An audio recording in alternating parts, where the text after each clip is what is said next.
जय हिंद। आप देख रहे हैं लाइव टाइम्स, आपके साथ हूं मैं खुशबू मनोरमा मिश्रा। बुलेटिन की शुरुआत करते हैं बड़ी खबर के साथ। आपको बता दें, केंद्रीय मंत्री जीतन राम मांझी ने एनडीए गठबंधन पर दे दिया है बहुत बड़ा बयान। मांझी ने एनडीए को दी है खुली चेतावनी। मांझी बोले, दिल्ली और झारखंड में मुझे औकात बताई गई है। मांझी ने कहा, मुझे धोखा दिया गया है। मांझी ने कहा, अगर बिहार चुनाव में ऐसा हुआ तो हम भी सबकी औकात बता देंगे। जीतन राम मांझी ने कहा, मुझे 4 रोटी की भूख है, मुझे एक भी रोटी नहीं मिली, ये कैसा न्याय है। दिल्ली और झारखंड में औकात देखकर दिया गया है टिकट। बिहार में हम अपनी ताकत दिखाना चाहते हैं। दिल्ली और झारखंड के जैसा हुआ तो ये हमारे साथ धोखा होगा। तो आर पार के मूड में जीतन राम मांझी। अपने आप में बड़ा सवाल है, क्योंकि खुले में चुनौती एनडीए को देते हुए नजर आ रहे हैं। और क्योंकि देखिए, जो 2 चुनाव हुए हैं झारखंड में और साथ ही साथ अभी दिल्ली में एक भी सीट नहीं दी गई है, जिसको लेकर जो तेवर हैं वो तल्ख जीतन राम मांझी के दिख रहे हैं और बड़ा बयान देते हुए नजर आए हैं। बहरहाल इस बयान पर क्या और प्रतिक्रिया सामने आएगी, क्योंकि देखिए अब आने वाले समय में बिहार में भी चुनाव है और एनडीए के साथ गठबंधन में है पार्टी। लेकिन एक बात हम जो बहुत इम्पोर्टेंट बात कहते हैं आपको, कि झारखंड में और दिल्ली में तो देखा गया कि किनका क्या औकात है, उसके नाम पर लोगों को टिकट मिला। इसका मतलब है कि जीतन मांझी का औकात वहां नहीं समझा गया कि दिल्ली में भी औकात नहीं है और झारखंड में भी औकात नहीं है, इसलिए वहां टिकट हमको नहीं मिला। तो हम अब बिहार में अपना औकात दिखलाना चाहते हैं, और खास करके अपने समाज को और हमारे समर्थक जो बाकी जो हैं, हमारी नीतियों से, मुख्यमंत्री काज में जो नीति हमने अपनाई है युवाओं के लिए, महिलाओं के लिए, खेती गृहस्थों के लिए, उन सबको एकत्र करके हम अपना ताकत दिखलाना चाहते हैं।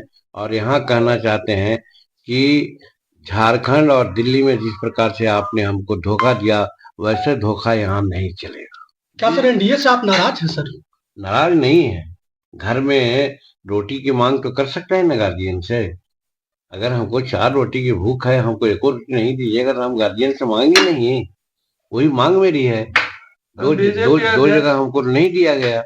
बीजेपी अध्यक्ष कह रहे हैं कि पहले जैसा ही रहेगा, चुनाव समय देखा जाएगा क्या होगा। 2020 में जितना मिला था उतना ही पर अभी विचार। अब क्या कोई कहता है, उससे हमको मतलब नहीं है। मतलब हमारा यही है कि हम जनता के बीच जा रहे हैं, जनता की बातों को सुन रहे हैं, जनता की मांग को भी देख रहे हैं, और जनता का इशारा पर हम काम करेंगे। जो हमारा आज जो भैया मुसहर बिहार में, जिसकी जनसंख्या आज कम से कम 60-70 लाख के आसपास में है, और सब आज एकत्र हो गया है। और भैया मुसहर के साथ साथ जो मुख्यमंत्री काल में सभी समाज के लिए जीतन मांझी ने जो काम किया है, चाहे। और देखिए, इसी खबर पर ज्यादा जानकारी के लिए, बातचीत के लिए अमित हमारे सहयोगी जुड़े हमारे साथ। अमित, देखिए अब दिल्ली और झारखंड में तो नहीं मिला टिकट, और हम पार्टी के और साथ ही साथ केंद्रीय मंत्री जो हैं जीतन राम मांझी, नाराजगी साफ आ रही है, और उनका ये कहना है कि अब बिहार चुनाव में जो है अपनी औकात दिखानी है उन्हें।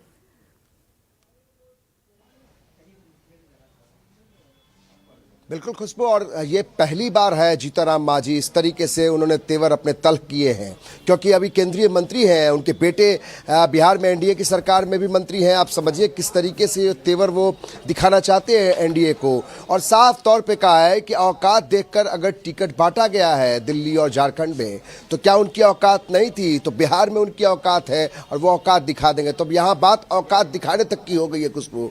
इस पर बात करने के लिए हमारे साथ जेडीयू के मुख्य प्रवक्ता नीरज कुमार जी है। नीरज जी, ये एनडीए के भीतर ये औकात दिखाने बताने की क्यों बात हो रही है? नहीं, भाषा नहीं, भाव समझिए। भाव है कि उन्होंने मन पीड़ा व्यक्त किया कि झारखंड में और दिल्ली में हमारी पार्टी को हिस्सेदारी नहीं मिला। अब इस संबंध में तो वो भारतीय जनता पार्टी के केंद्रीय नेतृत्व से उन्होंने संवाद किया, क्या नहीं किया, इसकी मुझे औपचारिक जानकारी है भी नहीं, और मुझे मंतव्य देने का अधिकार भी नहीं है। इस तरह से मीडिया में आके बातें होती हैं क्या जीतन राम मांझी को ये आदतन हो गए हैं कि हमेशा वो अपना गुस्सा जो है मीडिया में आके जाहिर करेंगे और अब औकात दिखाने की बात कह रहे हैं? आखिर चल क्या रहा है? एनडीए में सब कुछ ठीक नहीं है? एनडीए में सब ठीक है, उसका उदाहरण स्पष्ट है कि माननीय तेजस्वी यादव बंद कमरे में मीटिंग कर रहे हैं, हॉल में, और अकेले कर रहे हैं। उसमें देख रहे हैं कि सोना का चेन किसके पास है, मोटा ब्रेसलेट किसके पास है। और हमारे नेता जो एनडीए के पांचों घटक दल के प्रदेश अध्यक्ष हैं, उसके पहले हम लोग पांचों दल के प्रवक्ता विभिन्न जिले में जा रहे हैं और हुंकार भर रहे हैं, हम पार्टी सेकुलर के कार्यकर्ता भी, कि 2025 फिर से नीतीश। तो स्वाभाविक रूप से हमारे यहाँ करार है, दरार की तो गुंजाइश भी नहीं कोई कर। ये तो चेतावनी दे रहे हैं जीतन राम जी की बिहार में हम औकात दिखा देंगे। अरे बिहार में कोई गठबंधन में कभी परेशानी ही नहीं इनको हुआ, कभी हुआ? लोकसभा चुनाव में देखिए उनको एक सीट भी नहीं मिला, दिल्ली में भी नहीं मिला, झारखंड में नहीं। उस संबंध में तो मुझे जानकारी भी नहीं है कि उन्होंने क्या दावेदारी किया, किनसे उनकी वार्ता हुई, ये तो अधिकार क्षेत्र उन्हीं का है। क्या मानते हैं आपके बिहार में वाकई उनकी औकात है जो इस बात की इस तरफ इशारा कर रहे हैं? घटक दल है, हम सेकुलर का एक महत्वपूर्ण भूमिका है, कैसे हम नकार सकते हैं? तो जीतन राम जी सही बोल रहे हैं? नहीं, जीतन राम मांझी जी सही बोल रहे हैं कि नहीं बोल रहे हैं ये अलग विषय है, लेकिन इतना जरूर है कि उनका सम्मान रखना हम लोग का दायित्व है और उस सम्मान को हम लोग कायम रखेंगे। जीतन राम जी क्या ये चेतावनी दे रहे हैं? तो ये तो फायदा होगा विपक्षियों को। यही तो विपक्षी कह रहे कि एनडीए आपस में एकजुट नहीं है, वो बोल रहे हैं कि हमारे साथ ये है, दर्द भी छलक रहा है। उतना हालत मेरा खराब नहीं है कि फर्जी कर देंगे तेजस्वी यादव को, वो कहे हैं आज तक।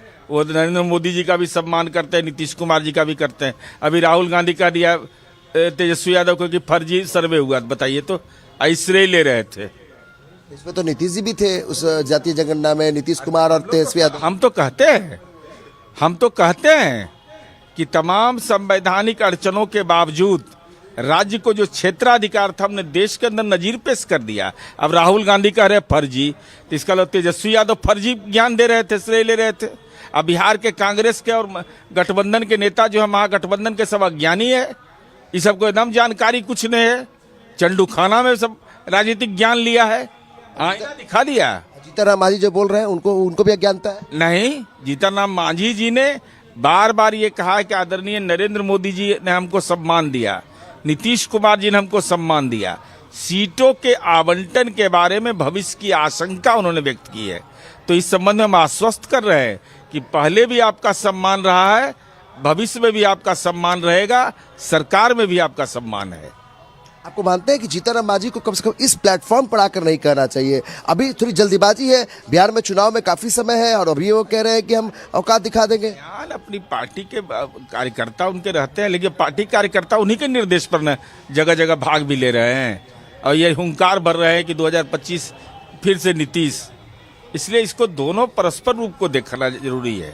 पार्टी संगठन में कोई दिक्कत नहीं है, एनडीए में कोई एनडीए गठबंधन में कहीं कोई दिक्कत नहीं, करार है, दरार की गुंजाइश रत्ती भर भी नहीं है।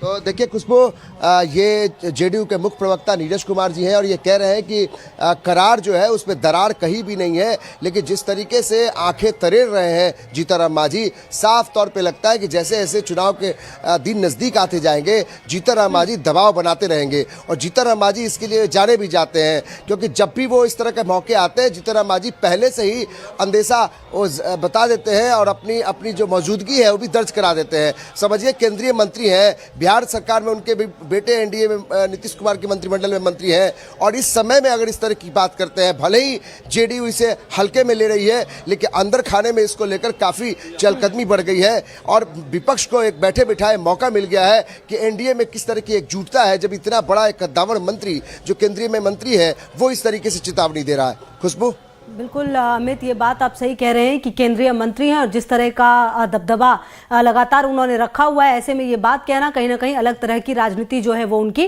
दिखाता है। बहरहाल अमित, अब ये देखना होगा कि उनके बयान का असर क्या होता है और क्या सचमुच बिहार में जिस तरह की स्थिति में है उन्हें कितनी सीट दी जाएगी, ये भी आने वाला समय बताएगा। अमित, बिल्कुल खुशबू, समझिए कि किस तरीके से सीटों के तालमेल को लेकर, देखिए झारखंड में और दिल्ली में, पहले झारखंड में उन्होंने इंतजार किया, जीतन राम मांझी शुरू से कहते रहे कि हम वहाँ पे हकदारी मेरी है, मुझे एक सीट मिलना चाहिए। वहाँ भी लोजपा आर को यानी कि चिराग पासवान को एक सीटें मिली थी झारखंड में, दिल्ली में भी लोजपा को मिली सीटें, एक सीट मिली, जबकि जेडीयू को भी सीट मिली, लेकिन इनको सीटें नहीं मिली। इस बात का दर्द भी है और गुस्सा भी है। जाहिर है कि ये बयान जो है वो जीतन राम मांझी ने जहानाबाद में दिया, अपने गृह क्षेत्र में दिया है। जब वो पटना पहुंचे या दिल्ली जाएंगे तो मीडिया उनको घेरेगी और ये सवाल जरूर हम लोग करेंगे कि भाई आखिर इतना गुस्सा, इतना दर्द कहां आपका? बहरहाल बहुत शुक्रिया आपका इन तमाम जानकारियों के लिए। आगे बढ़ते हैं और बड़ी खबर जो आ रही है वो आपको बता दें। यूसी